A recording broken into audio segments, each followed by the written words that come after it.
பிரியாணிக்கு இது சர்ஜாதி மதம்லாம். Biryani is an emotion. Hello friends, welcome to the channel. இன்றைக்கி வந்து பார்த்தீங்கன்னா குக்கரில் விசில் இல்லாமல் தம் பிரியாணி எப்படி செய்கிறதுன்னு பார்க்கலாம். வாங்க வீடியோக்குள்ளே போகலாம். இந்த வீடியோவோட கடைசியில் பிரியாணி செய்யும்போது என்னென்ன மிஸ்டேக் வரும், அந்த மிஸ்டேக்கை எப்படி சரி செய்யலாம் அப்படிங்கக்கூடிய டிப்ஸையும் இந்த வீடியோவோட கடைசியில் சொல்லியிருக்கேன். எல்லாரும் மறக்காமல் இந்த வீடியோவை ஸ்கிப் பண்ணாமல் பாருங்கள். நான் வடைச்சட்டி வச்சு எண்ணெய் ஊற்றிட்டேன். இப்போ எண்ணெய் காஞ்சிருச்சு. அதில் வந்து பார்த்தீங்கன்னா பிரியாணி இலை, பட்டை, கிராம்பு, ரோஜா மொக்கு, சோம்பு இதெல்லாம் போட்டதுக்கப்புறம் நான் நீளமாக கட் பண்ணி வச்சுருக்க பெரிய வெங்காயத்தை சேர்த்துக்கிறேன். இப்போ நான் சேர்த்துக்கிட்ட பெரிய வெங்காயத்தை நல்லா கண்ணாடி பதம் வர அளவுக்கு வதக்கிக்கிறேன். இப்போ வெங்காயம் நல்லா வதங்கிடுச்சு. இந்த ஸ்டேஜில் நம்ம இஞ்சி பூண்டு பேஸ்ட் சேர்த்துக்கலாம். இந்த இஞ்சி பூண்டு பேஸ்ட்டை நம்ம பச்சை வாசனை போகிற வரைக்கும் வதக்கிக்கலாம். இப்போ பாருங்கள், இஞ்சி பூண்டு பேஸ்ட்டோட பச்சை வாசனை போயிடுச்சு. இந்த ஸ்டேஜில் நம்ம தக்காளி சேர்த்துக்கலாம். இப்போ நான் சேர்த்துருக்க தக்காளியை நல்லா வதக்கிக்கலாம். அந்த தக்காளி வந்து பார்த்திங்கன்னா நல்லா மசிஞ்சிடணும். மசிஞ்சு எண்ணெய் பிரிஞ்சு வரணும். இப்போ பாருங்கள், நம்ம வதக்கின தக்காளியில் எண்ணெய் பிரிஞ்சு வந்துடுச்சு. இப்போ இந்த ஸ்டேஜில் நம்ம தேவையான மசாலா பொருள் சேர்த்துக்கலாம். இப்போ நான் வந்து பார்த்திங்கன்னா இதில் மிளகாத்தூள் 2 ஸ்பூன், பிரியாணி பொடி 1 ஸ்பூன், மஞ்சத்தூள் 1/2 ஸ்பூன் போட்டுக்கிறேன். இப்போ நம்ம சேர்த்துருக்க மசாலா எல்லாத்துலேயும் பச்சை வாசனை போகிற வரைக்கும் நம்ம வதக்கிக்கலாம். வதக்கினதுக்கப்புறம் வந்து பார்த்திங்கன்னா அதில் எண்ணெய் பிரிஞ்சு வரணும். அது வரைக்கும் நம்ம நல்லா வதக்கிக்கலாம். இப்போ வந்து பார்த்திங்கன்னா இதில் எண்ணெயும் பிரிஞ்சு வந்துடுச்சு, பச்சை வாசனையும் போயிடுச்சு. இந்த ஸ்டேஜில் நம்ம கழுவி வச்சுருக்க மல்லி புதினா சேர்த்துக்கலாம். சேர்த்து அதையும் நம்ம வதக்கிக்கலாம். நான் சேர்த்துக்கிட்ட மல்லி புதினா வதங்கிடுச்சிங்க. இந்த ஸ்டேஜில் வந்து பார்த்திங்கன்னா நம்ம சிக்கன் சேர்த்துக்கலாம். சிக்கன் பாருங்களேன் எவ்வளோ ஃப்ரெஷ்ஷாக இருக்குதுன்னு சொல்லிட்டு பார்க்கும்போதே சாப்பிட்ணுன்னு தோணுதுங்க. உங்களில் யாருக்கெல்லாம் இந்த மாதிரி பார்க்கும்போதே சாப்பிட்ணுன்னு தோணியிருக்கு அப்படிங்கிறத மறக்காமல் சொல்லுங்கள். கொஞ்சம் அட்ஜஸ்ட் பண்ணிக்கோங்க. எங்கள் வீட்டு குட்டி பையனோட சவுண்ட் கேட்கும். அவர் வந்து பார்த்திங்கன்னா விளையாடிட்டு இருக்காருங்க. அதுக்கப்புறம் வந்து பார்த்திங்கன்னா நம்ம சேர்த்துக்கிட்ட சிக்கனை நம்ம நல்லா வதக்கிக்கலாங்க.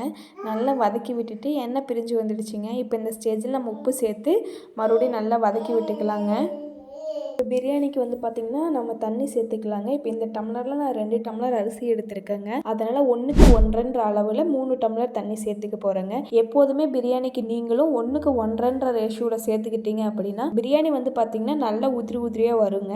நீங்களும் பிரியாணி ட்ரை பண்ணிங்க அப்படின்னா 1க்கு 1.5 அளவில் வந்து பார்த்திங்கன்னா தண்ணி சேர்த்துக்குங்க. இப்போ நான் வந்து பார்த்திங்கன்னா தண்ணி சேர்த்துக்கிட்டேங்க. தண்ணி சேர்த்துக்கிட்டதுக்கப்புறம் உப்பு சேர்த்துக்கிறேங்க. ஏன்னா சிக்கன் வதங்கிறதுக்கு கொஞ்சமாக தான் நான் உப்பு சேர்த்துக்கிட்டேங்க. இப்போ நம்ம அரிசி போடுறோம் இல்லைங்களா, அதுக்கு தேவையான அளவு உப்பு சேர்த்துக்கலாங்க. உப்பு சேர்த்துக்கிட்டாச்சுங்க. இப்போ நம்மளோட பிரியாணியோட தண்ணி வந்து பார்த்திங்கன்னா நல்லா கொதிச்சிடுச்சுங்க.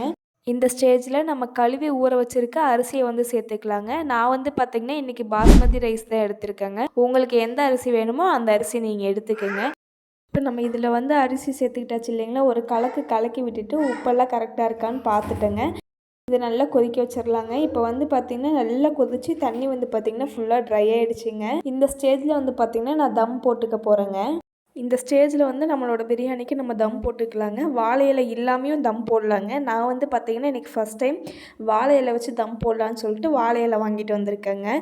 நான் என்னோடய குக்கருக்கு தேவையான அளவு இலையை கட் பண்ணி தம் செட் பண்ணிக்க போகிறேங்க.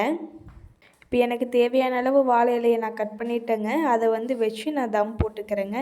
இந்த மாதிரி வாழை இலையை திருப்பி உள்ளே வச்சுங்க. மேலே நம்ம வச்சுருக்க பிளேட் எடுத்து வச்சு மூடிங்க.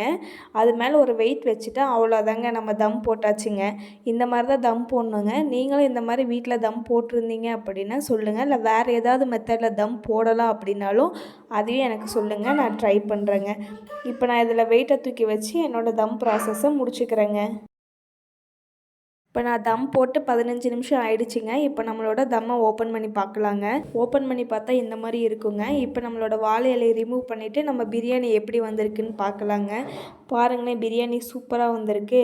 யாரெல்லாம் இந்த மாதிரி ட்ரை பண்ணியிருக்கீங்கன்னு எனக்கு கமெண்ட்டில் சொல்லுங்கள். இந்த மெத்தடில் தம் போடுறதும் வேறு ஏதாவது மெத்தடில் தம் போடுற ப்ராசஸ் இருந்தால் எனக்கு சொல்லுங்கள். நான் நெக்ஸ்ட் டைம் ட்ரை பண்ணி பார்க்குறேங்க. இந்த வீடியோ பிடிச்சிருந்தா நம்ம சேனலை லைக் பண்ணுங்கள், ஷேர் பண்ணுங்கள், சப்போர்ட் பண்ணுங்கள்.